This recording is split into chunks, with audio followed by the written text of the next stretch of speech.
Hey detailers, podcast sponsor Joe here from Autofiber Australia. As pro detailers, we are all about using the highest quality products for our customers when it comes to compounds, chemicals, and ceramic coatings. But what about microfiber? Are you using cheap towels that get used once and then tossed into the bin? You need to try out our amazing Autofiber range of microfiber. Seriously, it is the best stuff going around. Use our exclusive podcast code 15DDUP and get 15% off when you purchase any of our premium Korean or Chinese made microfiber. We have a wide range of products that are tailor-made to last a long haul, so you get the best value for money and your customers will appreciate it. Go to autofiber.com.au or find us on Instagram to make your purchase and check out our range. Now back to the podcast.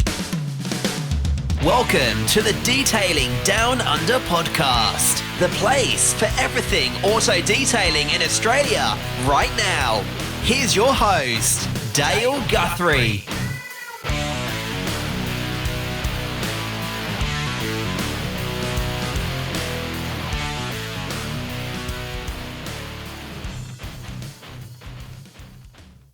G'day and welcome to the Detailing Down Under podcast. I'm your host, Dale Guthrie. Back into it for another fortnightly episode. So hope everyone's going well out there and got lots of work on, which is good. So just another quick recap of what we have on offer. So we've obviously got our merch that finally come out. So and shout out to everyone that's been purchasing some of that. That's been good. So thanks for everyone for that. And if you haven't seen already, the guys from Mirror Finish Detail in Melbourne, they got a discount code for us all as well, all you listeners. So it's probably one of the better ones, even all year round one for even before end of financial year. So 15% off. So for all listeners, and also our mates at Autofiber got 15% off as well. So everything there and everything is in the show notes as well. So if you want to check that out and make use and check out their products as well, which are very good. So. But this week we got to turn another course from websites and stuff last week, which is was a really good one. We turned that into PPF and wrapping. So yeah, I had a guy. I did have these companies sort of in mind as well. We sort of chatted, and then he sort of reached out a little bit, and yeah, I said, well, you might as well come on and have a bit of a chat about it, because I was interested in the wrapping side of things too. So. Yeah, well, mate, welcome, Lewis from 292 Co in Melbourne. Afternoon, mate. Afternoon, mate. Thanks for having me on. That's all right. It was always bound to happen, and you sort of use a similar brand to what I use in film, and that's where I found you guys, and then we started chatting. So it's pretty good, and you guys do some good work down there by the looks of that as well. Yeah, thank you. Obviously, from what we show on our Instagram page, try and put as much as we can on there, but that's almost a full-time job in itself. Yeah, But yeah, no, thanks for that. We try and diversify our range as much as we can in terms of wrapping and PPF. But yeah. Yep. See, with your business, you got a bit going on there by the looks of that. You got so you do print, signs, wraps, PPF, and then you obviously dabble in some apparel as well. Is that right? Yeah, so our business model is mainly based on business to business. So if you do look at our Instagram, it's a lot of vehicle graphics, vehicle wraps, then a lot of signage, and then we've got a different division for apparel and a different division for event signage.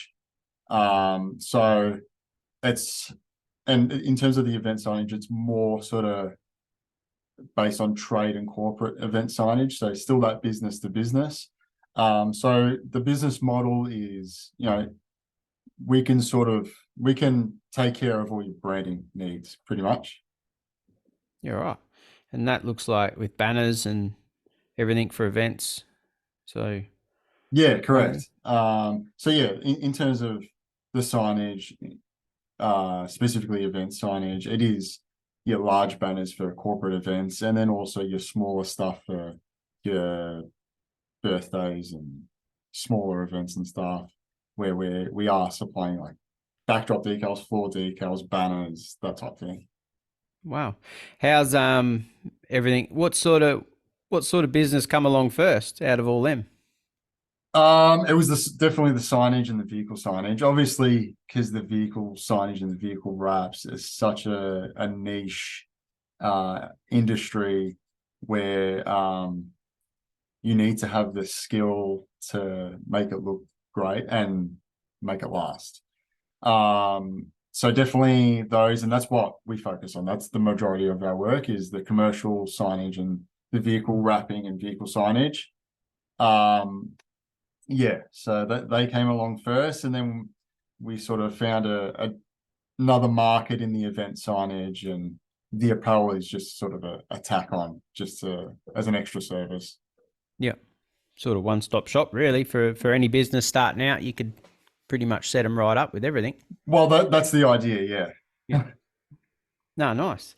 So how long? So where did you start in? So you're the owner, and how long ago have you guys been running for, and where did all that begin? Right. So yes, I'm the managing director. I started the business out of my little unit based out in Mill Park, Victoria, with my wife. It would just started as a little side hustle, just to be honest, just for some extra cash. And during COVID, it just kicked off. I got really busy and just got to the point where I had to take it on full time, and sort of just said to myself, if I don't try, then I'm going to regret it. So here we are. Wow. What was the spark with COVID? Because that normally canned a lot of things. What we did, especially you guys in Melbourne. So Yeah. what was the going service then? What was everyone wanting? So it was mainly commercial signage that was sort of kicking off around that stage, because obviously, although people were quiet in our industry, whether you're quiet, you need signage to advertise, and if you're busy, you need signage to advertise anyway. Yep. So there's always going to be work around marketing and advertising in our industry, and because people were so quiet, they wanted the signage to put some marketing out there and sort of gain some more business that way. So that's what we were sort of really busy with at that stage. Yeah, and where I was working previously, while I sort of had the business running, during that COVID stage, we were put down to 3 days, as most businesses were. And those sort of extra 2 days gave me more time to work on my own stuff, which then obviously brought in more work and more work because of word of mouth. So, yeah. Yeah, right. Sort of blew up then. So that's Yeah. How long did you hang out at home running it? Did that last not too long before you thought of outgrowing the house? Yeah. So I ran it out of my home part-time, or like on the side, for it was about 4 years. No, three and a half, 3.5 years. And then when I ended up finally going out on my own, I was in my garage for a year, outgrew that. And the factory I'm in now, I've been in for about a year, and we're looking to move again to a bigger place. So Oh, wow. yeah, it's getting there. Yeah. And probably the other markets that, like your event stuff, they would have been very quiet at the start anyway. Well, did that happen out the back end of COVID time? Yeah, so yeah, it was sort of during a little bit. We started just to do like simple decals and stuff like that. And then dealing with a few event stylists and all that sort of thing. And then coming out of COVID, when events started to pick up, it was nuts. It was crazy. And and that's where I gained most of that business, because there were so many events happening and people were spending money left, right, and center because COVID was finishing up and people wanted to have their parties and everything. That's when we gained most of that sort of business and contacts around those events. And now we've sort of branched out to mainly just focus on corporate and commercial events, or like dealing with trade, so event stylists and planners and stuff like that, instead of dealing with like the end sort of customer or end user. And yeah, that was on the back end of COVID. Yeah, right. No, yeah, that's so. How many were you running this on your own, or you and your wife? She had a bit to do with it as well. Yeah, she had a little bit to do with it. I guess you could say all the big decisions. But yeah, it's made, like, she has her own career as well. And so it's mainly just me running the company. Although when there are big decisions to be made, I have to run it through the boss. Yeah. But yeah, it's mainly myself as the managing director. Yeah.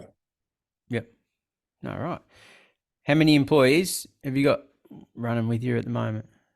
At the moment, just myself and another guy who's installer. And we both design as well. So I'm actually a graphic designer by trade. And so is my other employee. Yeah. Yeah, right. How did the what become first, with obviously the wraps become before PPF, and how that come about? Yeah, so at my previous work, I sort of dwelled in PPF a little bit. Sort of did bits and pieces, not too much. And then when I started, sort of just before I went out of my own, I was doing a little bit of my own work in PPF. A few things for a couple of detailers, just bits and pieces, nothing too major, like a couple of front ends and stuff like that. And then just pretty much learning what I can. Obviously, I had the technical knowledge of how to do it. It was more just the putting it into place application, and then just getting more work, learning as I go, teach myself type thing, learning from other people. And yeah, now sort of the past year and a half, I've been sort of going at it pretty full on in terms of PPF. We get either a front end and a little bit of a full wrap every sort of couple of weeks. There's always something happening in our business around PPF. So yeah, it's been pretty busy with PPF. I bet. And with the wrap side of things, have you seen that sort of drop off now once everyone knows about PPF? But then we'll probably talk about the coloured stuff shortly. But you probably do a lot of wraps with the signs side of things as well. Yeah, look, the commercial wraps are always going to there's always going to be a market for those because people want branding on their vehicles. In terms of like the color change, I'd say at the moment, there is a lot more of a market for PPF than there is color change. Because I guess, in my opinion, PPF serves a particular purpose. Obviously they both serve a purpose, but the PPF is to protect your vehicle, it's to protect your paint. It's doing more than just being aesthetically pleasing. And that's what people are after. They see more of a value in protecting their vehicle than they do their vehicle looking that extra little bit pretty. Yeah, right. Yeah. And now we were talking a bit about it before with the coloured PPF as well. Have you seen much of a shift in that down your way or within Australia itself coming in, like the coloured PPF? Look, I don't really think it's hit the market in Australia yet.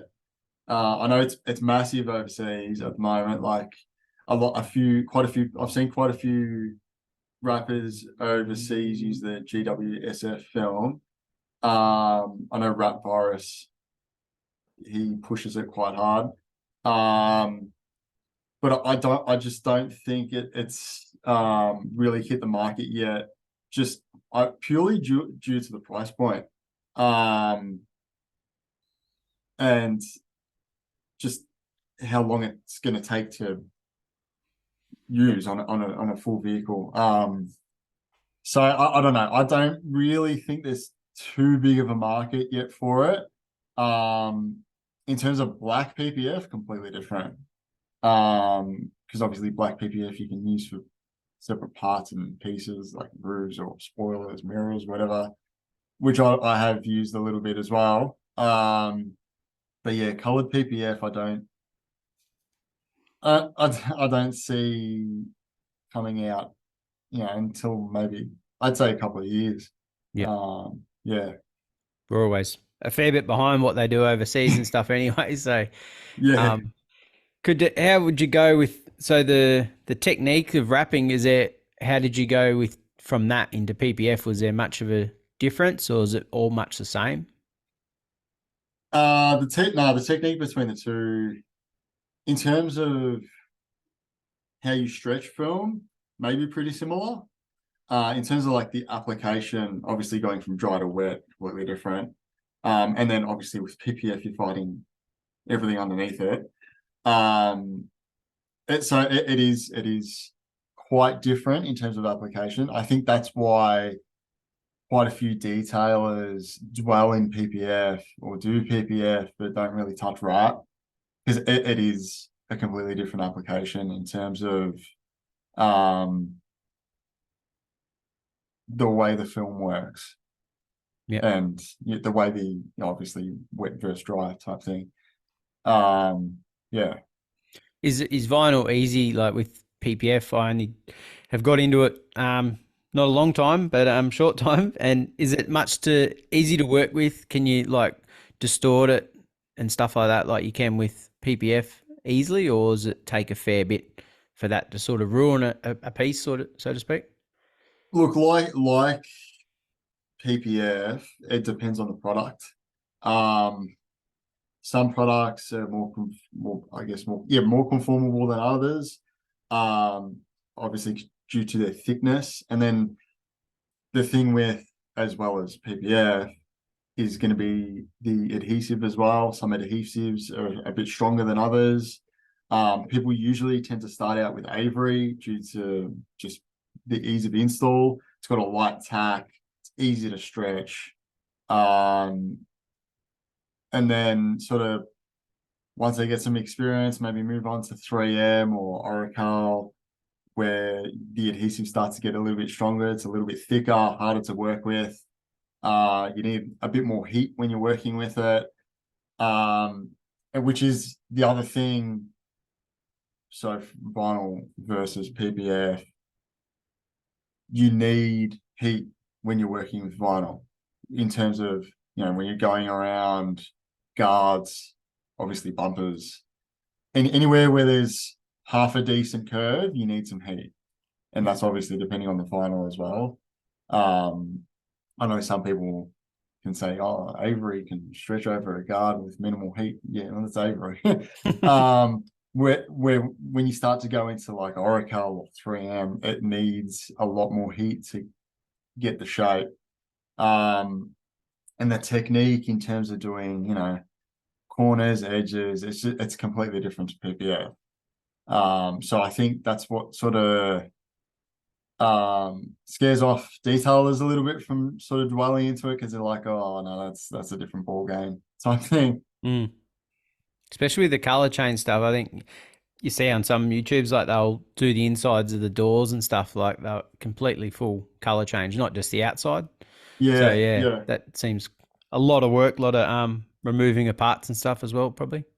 Yeah, well, I've dwelled in some door jams in my previous job.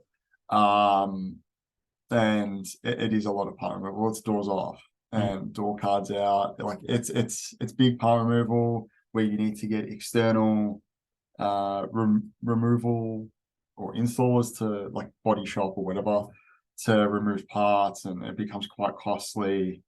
And it's obviously about customer expectation as well. Like some customers come in, oh, can you wrap the door jambs as well? Yeah, doors need to be removed. That's going to be, what, like $5,000 in part removal. Oh, really? So like the idea is good, but and I guess especially now in our economy, it's less and less likely that many people will start be doing door jams. No, I haven't. Yeah, there's probably places that are doing it in Australia, but Oh, of course, yeah, yeah, definitely. And look, if you have your customer base for it, which I'm sure there is, I've seen quite a few people do door jams and do door jams quite good. One of them being Most Wanted Garage down in, I think they're in the east. They've done plenty of door jam work, and I've seen some of their work, and it looks great. So props. yeah, it wouldn't be easy. Just a bit on the wrap. What's the sort of normal durability or time frame to have a wrap on a car these days? Again, depends on film. Some films have, and this is where it's also different to PPF. PPF, you've got the same warranty whether you're horizontal or vertical. So that's on roof, bonnet, and doors, or guards as well. Whereas with a wrap, you've got different warranties when you get to horizontal and vertical, and then sort of like between horizontal and vertical as well. So like we're at the top of the door. It's you've got some different warranties there, because obviously the biggest killer with vinyl is UV. And so some films, so like 3M and the new Arlon film, have a 2-year horizontal warranty. Now, that's not to say your vinyl is only going to last 2 years, but that's their warranty in terms of if your car is in full sun exposure for 2 years, that's how long it will last. Pull it off. Yep. But if you garage your car for 50% of the time, or 3/4 of the time, then yeah, obviously it's going to last a little bit longer. Where you can start extending that as well is adding a ceramic coat on top of it, which we usually recommend, just to get that little bit of value out of the wrap. Yep. Do you you guys don't obviously do any of that, the coatings? You haven't got into that? We offer ceramic coating. We don't do detailing. We don't offer sort of like cut polish or whatever, or paint correction or anything. Like if I do, I get a detailer to come in and do it, because especially on a darker color car, when it's done properly, it needs to be 100%. You can really stuff up the paint if you don't know what you're doing. But yeah, we'll offer ceramic coat on top of PPF or wrap, which I personally can do. But anything other than that, I don't touch in detailing. Yeah. No, that's interesting. Didn't think of that, because you got to clean the car first, and especially a new car, like it's probably beat up. What we know these days, you still got to correct them, no matter how brand new they are. So yeah, that's right. And usually, if I get a car in for PPF and it is new, or even if it's not new, I'll offer for a detailer to come in, offer that to the customer for a paint correction, just to make sure the paint is 100% underneath. Obviously, PPF does hide a little bit. It will hide some swirl marks and some marks in the paint. But I always recommend either the customer sorts out to get detailing, or we can sort it out for them, just to make sure that when the film needs to be removed, the paint underneath is clean and whatever, or when the film's on there, it looks at the best it can look as well. Yeah, 100%. No, that's interesting. And so PPF, you do obviously do a lot of template stuff, or are you into bulking or? I'll only bulk if I have to. Um, and that usually, if I have to, it's on an older car. I will prefer to use templates just for speed of install, obviously the usual minimal cutting on the car type thing. Although obviously we are confident. Mm. There was always a risk when you're putting a knife to a car. Yeah, yeah, absolutely. And the film, so yeah, I've seen you guys or you were tagged in the Zinc film. So another friend of the pod, Glenn from Street Appeal. So he was using Zinc and he got me onto that. So I only use that for bulking bonnets and stuff and canopies. That's really on you. I've got it for. So Yep. you find that all right? Yeah. Look, we've been using it about a year and a half now, and I haven't touched any other film since. Yeah. When I first got it, it was a little bit difficult to install, obviously because it does have that low tack, and trying to get your mixture right where you can sort of stretch it, tack it on, and then keep stretching. We're sort of finding that we'd sort of try and tack it, and then it kept falling off because it wouldn't tack, because it does have that real light tack, which is similar to, I guess, if many people know Hex's body fence. So the body fence X Yep. has that low tack as well, and I believe Suntech Reaction does as well, but I could be wrong. Yeah.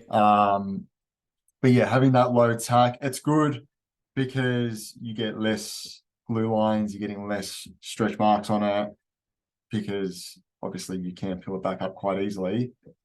And then in terms of removal, if you need to replace a panel or remove later on, 10 times easier to remove than, say, Suntech 5 or 10 year, like Ultra or something, or even Expo, absolute pain in the ass to remove. But when it does have a low tack, such as Zinc, so much easier to remove later on. But it is finding that perfect balance in your mixture for your tack solution. And that's what we sort of found over the last 1.5 years I've been using it, was just making sure that that mixture is perfect. So you're tacking when it needs to tack, but then you can stretch it and it does have that slidability when you need it to. Yep. Yeah, That was the biggest sort of sort of hurdle for us to get over in terms of using Zinc. But ever since we've gotten that mixture right, perfect. I haven't touched any other film. Yeah. Yeah, right. No, that's good. Yeah, I find it good. I think it's different because it's comes in 20-meter lengths, not the usual 15. So it's always handy to get a bit more on a roll. So yeah, I haven't found it too bad. So it's been Nice. been pretty good. And you obviously know the distributor of it pretty well. I think you said you've known her for a while. Yeah, so Cleisha and I have had a business relationship for quite a number of years. In her previous work, she used to work at Sticker to Me, who used to sell Hexus. And we were dealing with them from when I had my first business in 2011.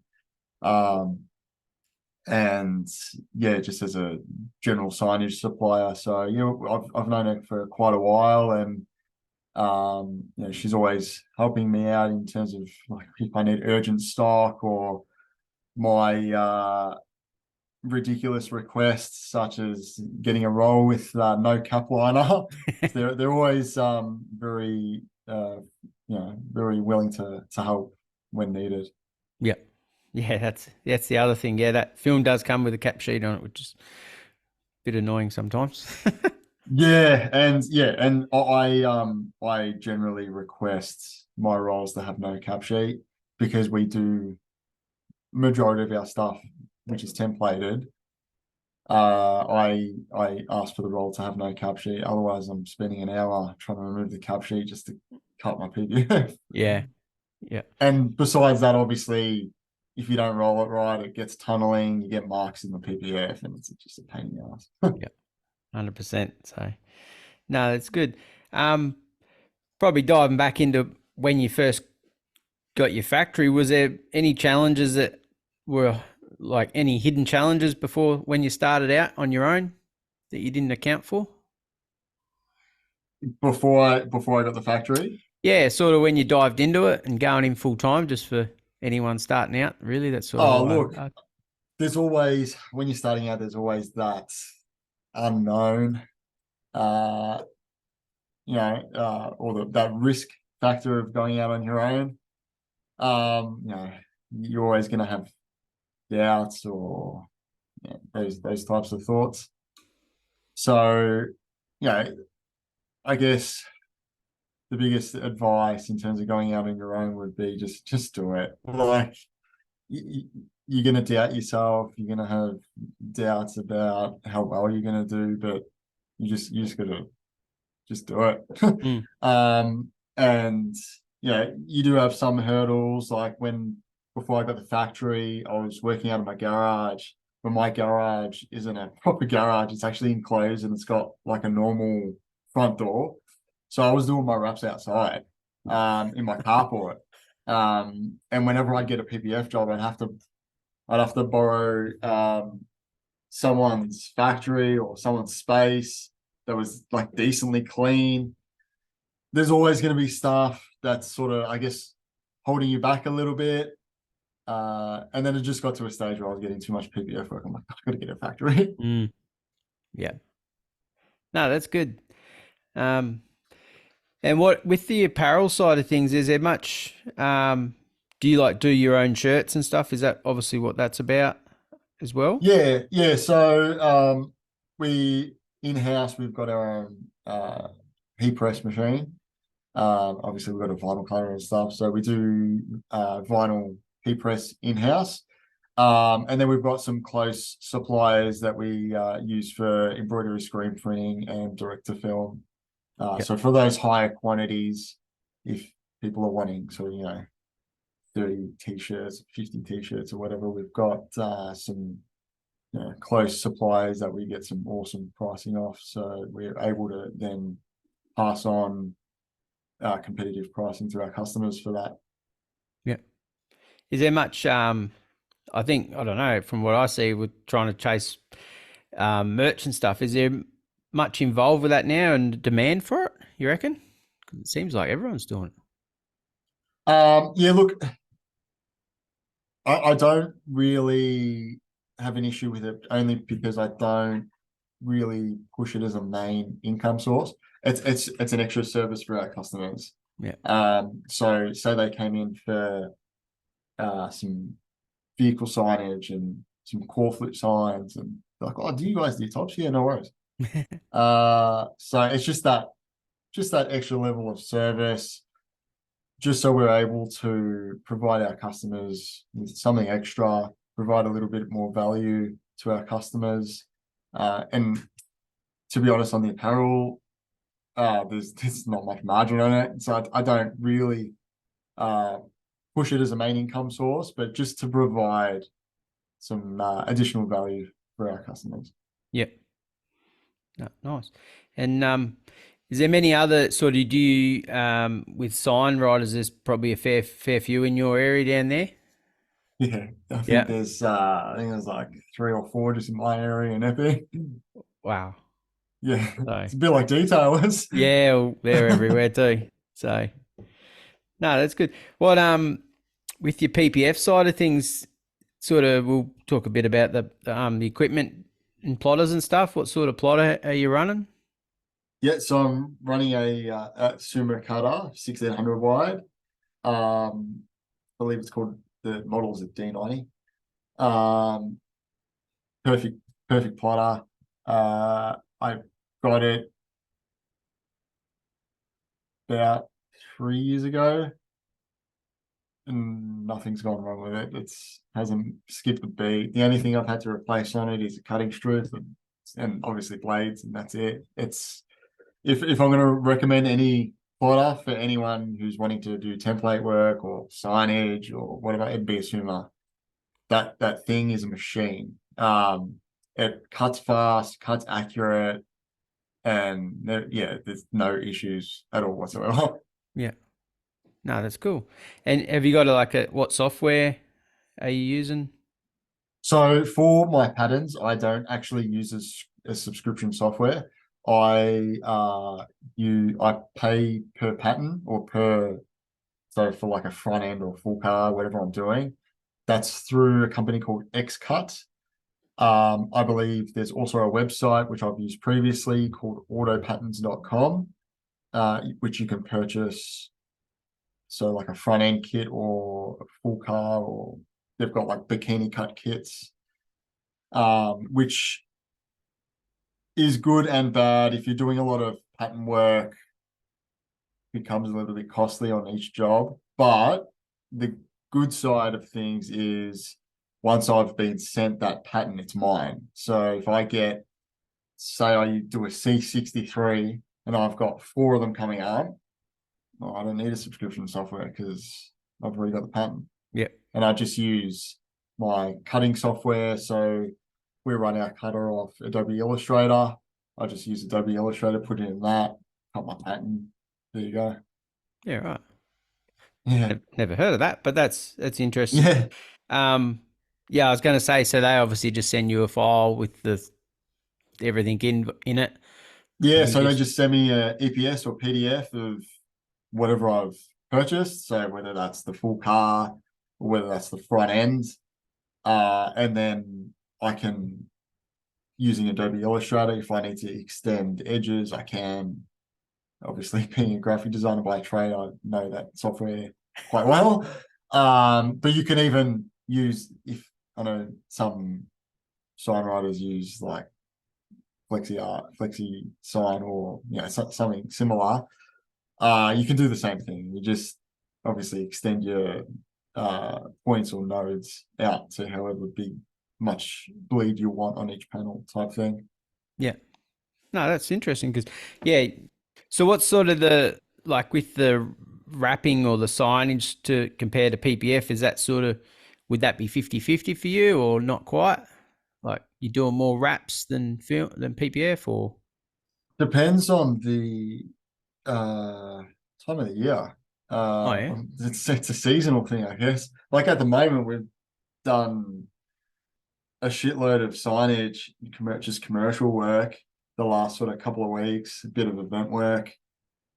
But then, say like 2 or 3 months ago, it was flat out PPF and wraps. It just depends on the way the market is, I guess. Probably the new Yeah, car market as well. No one can get a well, car. Yeah. that's right, and yeah, and the economy as well. I guess being end of financial year this time around, with the economy the way that it is, people are sort of starting to tighten the belt on, I guess, things that aren't a necessity. And unfortunately, in our industry, wrapping and PPF isn't a necessity. But commercial signage and the commercial printing side of things for us is. Obviously, if a business is slowing down a little bit, they want to advertise, they want some signage and printing to get their name out there. And then obviously when the business is doing well, they've got the money to spend to advertise more. So in that industry, I guess it's sort of always a win-win. In the wrapping and PPF industry, you're going to be determined by the economy and how much money people have to spend. Yeah. Yeah, a lot like detailing. That's a sort of a luxury service to most people. So yeah, we haven't heard much about the economy. You reckon it's slowing down a little bit down your way? Yeah, I've spoken to a few other business owners lately, and I think everyone's sort of, I guess the last month started to feel a little bit of a pinch. I think people and companies, as I said, tightening the belt just towards the end of financial year, I guess, to see what happens. People want to show possibly some profitability in their business as well. so that they can get extra funding maybe in the new year. And to do that, they have to obviously spend less. So I think coming up towards the end of financial year, people are spending a little bit less, and hopefully, coming July, August, September, that turns around a little bit. People sort of get their funding and they've got more money to sort of push out to advertising costs, or I guess in the detailing line of work, towards their fleet, to have them looking, nice and crisp in terms of detailing and getting them clean and that sort of thing. So hopefully, come, I'd say around September, I think it'll start to pick back up, because there was sort of that period a couple of months ago where everyone I spoke to couldn't handle the workload that they had. And it was like, what the hell do I do with all this work? And we couldn't find people to, fulfill jobs and staff and all that sort of thing. And yeah, the couple of business owners that I've spoken to in the last sort of couple of weeks have, I guess, said a little bit of the opposite, where, there's enough work there, but it's a little bit quiet. Yeah. Yeah. And I think probably a lot of people Sorry. probably take holidays this time of the year too, being That's right. colder Yeah. months. Yeah. Shoot off to the warmer weather. So, all right. I see the 6-stage questions, but some probably won't really relate to you. So, but can you remember? Oh, we'll probably take it back to, I said first ever detailing job, but what would be your first sort of wrap job you can remember, and how did it pan out for you? In terms of like a specific project, or Yeah, like if you your first sort of wrapped car or color change or big sign job, yeah, if you can remember back. yeah. Uh, I guess the first ever complete color change I did by myself, well, majority of it by myself. I had some help with the bumpers. Mm. Was my brother's VF Redline wagon, and that had some challenges. I actually still remember that. That was probably about 6 years ago now, 5, 6 years ago. And yeah, it was definitely a good learning curve, because I did it in 3M as well, which has its own challenges in terms of, especially because it was the older 3M as well. So 3M color change film has two series. It's got 1080 and 2080. The 1080 used to get a lot of glue shift, a lot of working lines and marks, and to work around those was usually quite difficult. The new 2080 film is a little bit better. You get, I guess, less working lines, less glue shift, but then it's also got its added own problems. Like sometimes you get left with little bubbles which you can't get out. But that's another story in itself. But yeah, that wrap definitely had its challenges, especially the front bumper. Front bumper is quite difficult on those. I was blessed that my brother is a mechanic, and he literally took every single part off for me. So I even had like the door trims off. Oh, yeah. So that made it a little bit easier. Mind you, obviously I wasn't out on my own full time, so that was being done after hours. So it took me quite a while to finish. So my poor brother was without a car for like a month. But yeah, no, look, that particular wrap is actually on our website, I believe, if you wanted to check that out. And that was in a satin dark grey, so it actually looked quite nice. He's recently sold the car. Yeah. Yeah, right. What is there a popular color these days, or what people are changing to, or It's all just Uh, all over the place. I see a lot of um, obviously satin black is always satin and matte black. They're always going to be popular. Mm. I'm starting to see a little bit of color shift come through. I've seen quite a few of those pop up on my Instagram lately. Mm. And obviously your standard satin grey that looks like the factory C63 grey. That's always going to be popular. Yeah, I'd say those three would probably be your most popular. Like your blacks are always going to be the most, like your matte and satin black are always going to be your most popular. Um, every now and then you'll see a cool color come through, like a satin purple metallic or something like that. Yeah. But it's pretty rare that people have the balls to do something crazy like that. I forgot to ask, what's a vinyl roll? What length does that come in? Like per color? Usually it's 25 meters. Oh wow. 15, 20. It's always 15, 20 wide. Avery has recently, I believe, changed to 25 meters. They used to be 22, but everyone's changing to 25 meters. Yep. There's some companies like Orifal who sell Oracle wrap vinyl. They sell up to 50-meter rolls, Wow. which is a bit unusual, but you can buy a full 50-meter roll from them. But yeah, usually 25. Yep.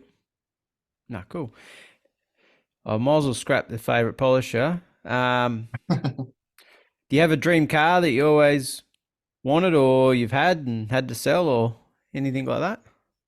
Uh, I've always been a Ferrari fan, Oh, yep. so you give me any Ferrari, I don't like it. But specifically, I quite like the F8 Yep. Tributo. That looks quite nice.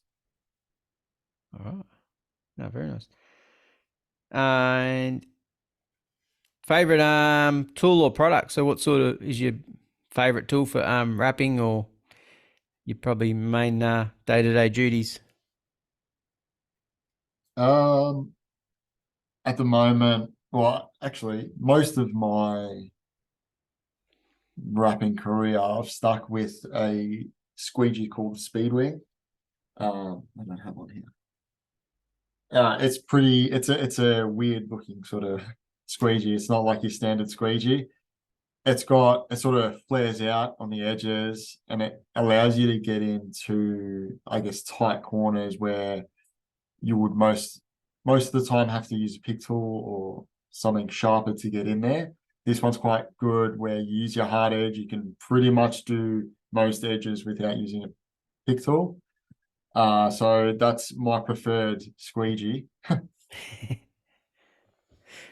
All right. I think I probably discussed a bit of this, but anyone, yeah, starting out these days, a tip.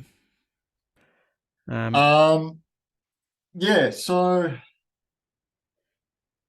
as I said previously, you're always going to be nervous. You're always going to have that sort of self-doubt, and it's very important to, and this is going to sound cliche, but think positive. Yep. Always positive thinking as best as you can, and believing that you can do it. And just doing it really. There's a saying from a guy who, I don't know if you've heard of Spartan races. They used to be Tough Mudder. I know Anyway, that. Yeah. I so know the Tough Mudder. Yep. so they used to be Tough Mudder. They've been bought out by Spartan races. Anyway, the guy who owns that has a saying called "Fire Ready Aim," and that's pretty much just go for it. Then you prepare yourself, and then you focus down on the details. It's more about the execution, because a lot of people will have great ideas. Oh, I can start this business, or I can start this business. 30% of them will, or probably even less, will execute. So it's more about that execution. Just go for it, just do it, and then see what happens. because what's the worst that can happen? Yeah, absolutely. Definitely get out there and have a crack. So that was one other thing. I keep shifting back, but any training, was there much wrap training back when you were starting out, or was it all sort of a self-taught industry? No, there's always been quite a bit of training, especially I guess in the last sort of 20 years since sort of the air release conformable wraps started becoming, big. Uh, there's always been like wrap courses and wrap training courses to be able to refine your skills, and even if you're starting out.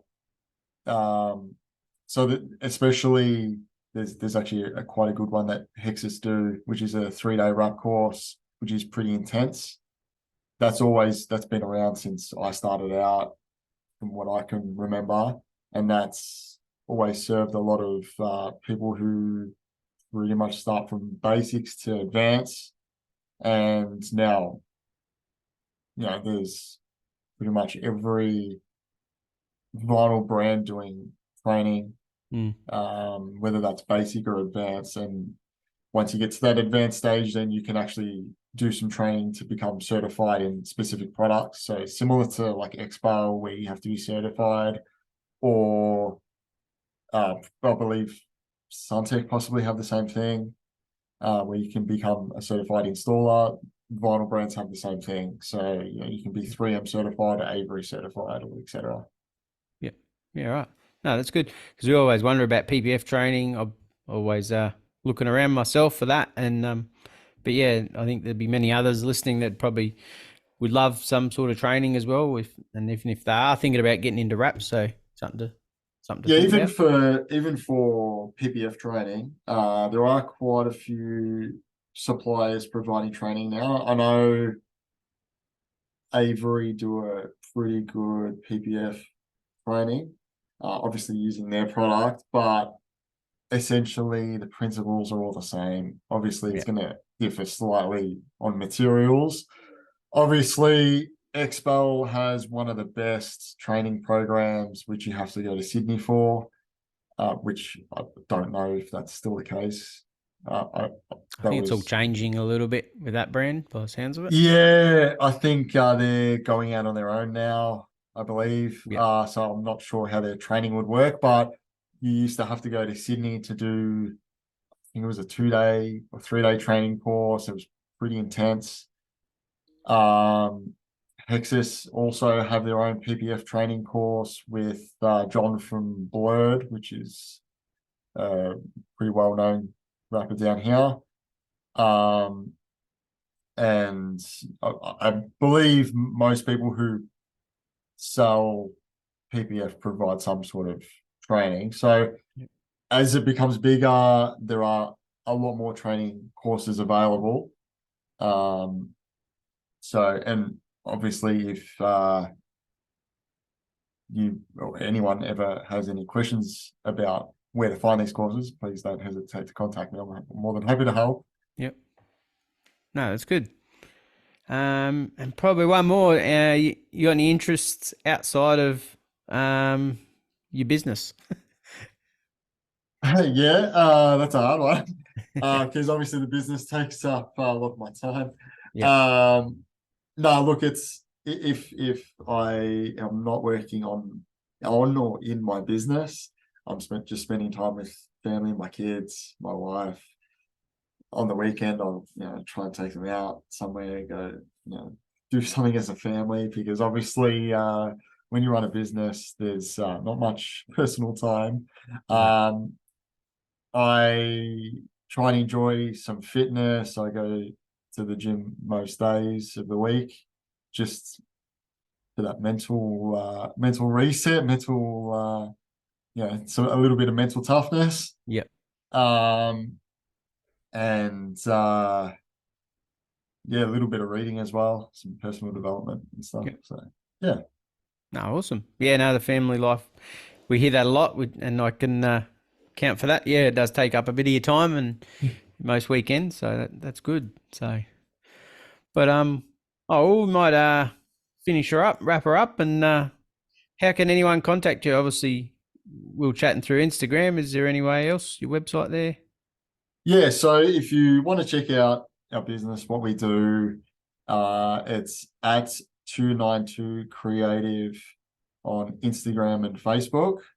And if you want to check me out personally, not that I have much content on my personal page, but it's at Luis, Luis Garotti, Garotti on Instagram and Facebook.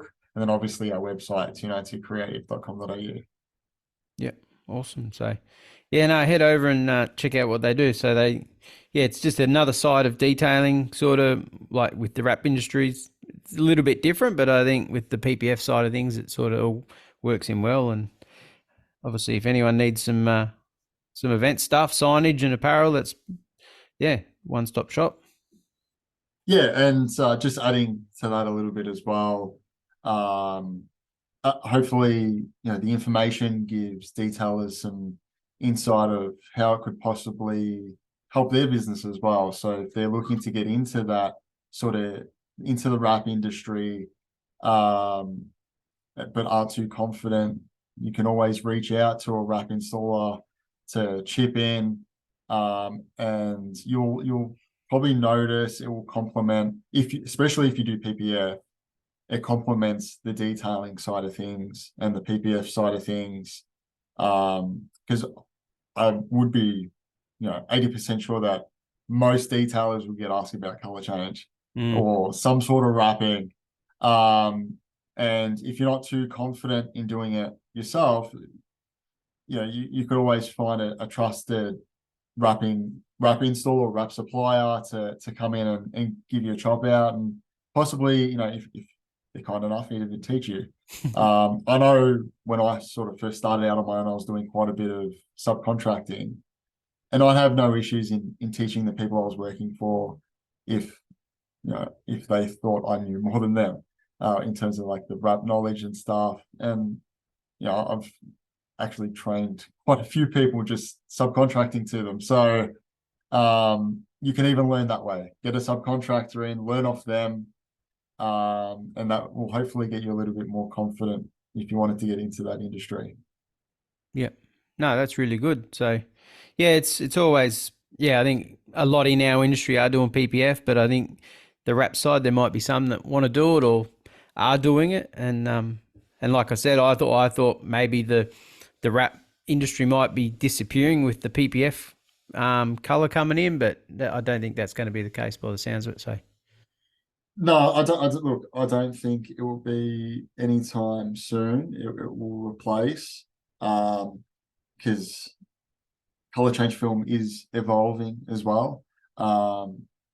Especially, so there's just quickly, there's a new film, Arlon color premium color change, and that gloss is a lot better than what else is out there. So it's a lot less orange peely and glossier than, say, like Avery or 3M or even Oracle. It's very smooth. So the technology in color change is evolving, which is sort of like, well, yeah, okay, you've got colored PPF that looks like paint, but this doesn't look too far off and it's less than half the cost. So I don't think it's at the stage where colored PPF is going to start replacing dry apply wrap film,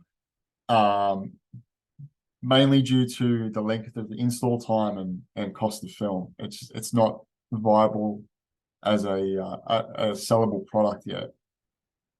Yep. Have you seen people do say a wrap on the front and then want PPF over the top of that? Yeah, I've done that. Yeah. So that's what we actually did on my brother's car. Except I did it the other way around. I wrapped it first and then PPF, and then we got PPF on the front. Yep. And that was obviously to protect stone chips on the actual wrap, because I don't know if you've seen wrap with stone chips, but it looks really shit. Yeah. But yeah, we have seen that at my previous work. We had a Ferrari come in that got gloss Avery wrap, full wrap, and then a full wrap of PPF on top of that. Wow. Yeah, it was a very costly wrap, but it's been done and it works. Like it obviously you're adding layers and layers on your paint. Your paint's never going to get damaged. Yeah. But yeah, generally what I've seen, if they do that, it's mostly just going to be a front end. So you'll do like a full wrap of the whole car and then like your front end kit either underneath or over the top, just so you're not getting stain chips. But yeah. Oh, interesting. No, that'd be a lot of work. That's for sure. Yeah, it is, especially if you need to bulk PPF over the wrap. That's challenging. That's very challenging. Far out. A lot of work. So, no, that's been a great insight. Also, thanks for making the time. It's been good. My pleasure. Thanks for having me on here and allowing that time to have a chat and give your audience some insight to the wrap industry.